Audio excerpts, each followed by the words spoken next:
अस्सलाम वालेकुम अज़ीज़ान गिरामी। आलम इस्लाम को माह रमज़ान अल मुबारक की आमद पर दिल की गहराइयों से मुबारकबाद पेश करता हूँ। आप सब जानते हैं कि माह रमज़ान अल मुबारक अल्लाह ताला की तरफ से अता करदा एक अज़ीमुश्शान नेमत है। माह रमज़ान के एक एक लम्हे को दिल जान से क़दर करें, क्योंकि ये महीना बड़ा बाबरकत और मुबारक महीना है। इसमें एक रात है शब क़दर जो 1000 महीनों से बढ़कर है। अल्लाह ताला ने रमज़ान के महीने में रोज़ों को फ़र्ज़ करार दिया है और रात की तरावी को सवाब की चीज़ बनाया है। रमज़ान अल मुबारक का महीना मुसलमानों के लिए हक़ ताला शाना का बहुत बड़ा इनाम है, मगर जब यही कि इस इनाम की क़दर की जाए। रोज़ेदार अल्लाह को महबूब होता है। रोज़ेदार के मुँह की बू अल्लाह के नज़दीक मुश्क से ज़्यादा पसंदीदा है। समंदर की मछलियाँ इसके लिए दुआ करती हैं और अल्लाह ताला इसके लिए रोज़ाना जन्नत संवारते हैं।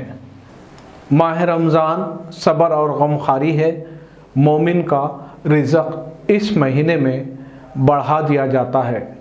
लिहाजा उम्मत मुसलमा को चाहिए कि रमज़ान के औक़ात का सही इस्तेमाल करें। रोज़ा, तरावी और इस्तिग़फ़ार के साथ तिलावत कलाम पाक का एहतमाम करने की ज़रूरत है। अज़ीज़ान गिरामी, आप सब जानते हैं कि रमज़ान का महीना इस्लाह व तरबियत का निहायती बेहतरीन और खुशगवार माहौल पेश करता है। अवाम व ख़ास की कसीर तादाद मुश्तरका तौर पर मस्जिदों और इस्लाही इदारों की तरफ मुतवज्जो होती है। नौजवानों में भी नरम दिली, हमदर्दी के जज्बात उमड़ रहे होते हैं।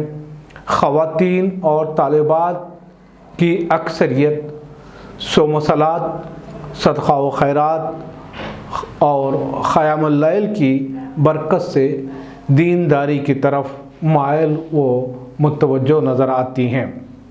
मजमूई तौर पर रमज़ान अल मुबारक दुनियादारी से ज़्यादा दीनदारी पर तवज्जो मबज़ूल रहती है। रमज़ान के दौरान दूसरा पहलू ये भी देखने में आता है कि इफ्तार और नमाज तरावी के बाद हमारे नौजवानों की अक्सरियत बाज़ारों में घूमते खाते पीते नज़र आते हैं। आप लोग ज़रूर खाएं, लेकिन खाने और पीने का वक्त, जगह और एहतराम को मलहूज़ रखें ताकि दीगर अबनाए वतन को तकलीफ़ न पहुँचे। अक्सर देखा जाता है कि रात के वक्त सड़कों के किनारे ग़िज़ाई अशिया फ़रोख्त की जाती है, जिसके खाने पीने के लिए रास्तों में हम रुकावट बने खड़े रहते हैं, जिसके वजह से मुसाफिरों की आमद रफ्त में रुकावट पैदा होती है। इस तरह की रुकावट पैदा ना की जाए, क्योंकि इसकी वजह से फ़िरक़ा वाराना हम आहंगी में के बजाय फ़िरक़ा वाराना कशीदगी फैल सकती है। लिहाजा अज़ीज़ान गिरामी, माह रमज़ान अल मुबारक का ख़याल रखें और दूसरों का एहतराम करें, निगाह की हिफाजत करें, ज़बान व कान की भी हिफाजत करें। गैर ज़रूरी तौर पर नुक्कड़ों सड़कों पर वक्त गुजारी से गुरेज करें।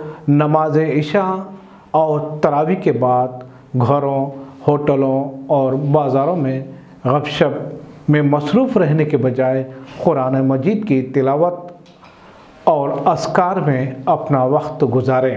رمضان المبارک ایک ایسے وقت آیا ہے کہ گزشتہ سال کی طرح اس مرتبہ بھی ہم عالمی وبا کو کورونا کے خوف و خطرات اور اندیشوں میں اپنی زندگی گزار رہے ہیں۔ اس بیماری سے محفوظ رہنے کے لیے ہمیں ہر ممکن احتیاط کرنا لازم ہے۔ اس کے لیے حکومت وقت کی طرف سے جاری کردہ احکامات کے علاوہ علماء دین کی رہنمائی اور رہبری ضرور حاصل کریں اور ان کے بتائے ہوئے ہدایتوں پہ عمل کریں تاکہ ہمارا رمضان بھی ایک اچھی طریقے سے عبادتوں میں گزر سکے، ساتھ ساتھ میں ہم اپنے آپ کو بھی کورونا وائرس جیسی مرض سے محفوظ رہ سکیں۔ لہٰذا ہم کو چاہیے کہ ہم وقت کی قدر کرتے ہوئے، حکومت کے احکامات پر عمل کرتے ہوئے، علماء دین اور مشائخین کی رہبری اور ان کے بتائے ہوئے راستے پر چلتے ہوئے ہمارے اپنے آپ کو محفوظ رکھتے ہوئے اپنی عبادتوں کو برقرار رکھ کر اس مہینے کی برکتوں سے بے نیاز فائدہ اٹھانے کی ضرورت ہے۔ امید کہ ہمارے نوجوان اس پر عمل کرتے ہوئے دوسرے ابنائے وطن کے لیے بھی ایک مثال قائم کریں گے۔ حیدرآباد چونکہ ایک گنگا جمنی تہذیب ہے، یہاں پر ہمیشہ امن و امان، فرقہ وارانہ ہم آہنگی برقرار رہی ہے، اس کو برقرار رکھنے کی ضرورت ہے اور دوسرے طبقات کے لوگوں کے لیے بھی ہم اپنے آپ کو ایک مثال کے طور پر پیش کرنے کی ضرورت ہے۔ لہٰذا امید کہ آپ ہماری ان چند ناقص باتوں پر عمل کرتے ہوئے دوسروں کے لیے مثالی اور حیدرآباد ایک عالمی دنیا میں ایک مثالی شہر کے طور پر اس کی روایت کو قائم و برقرار رکھیں گے۔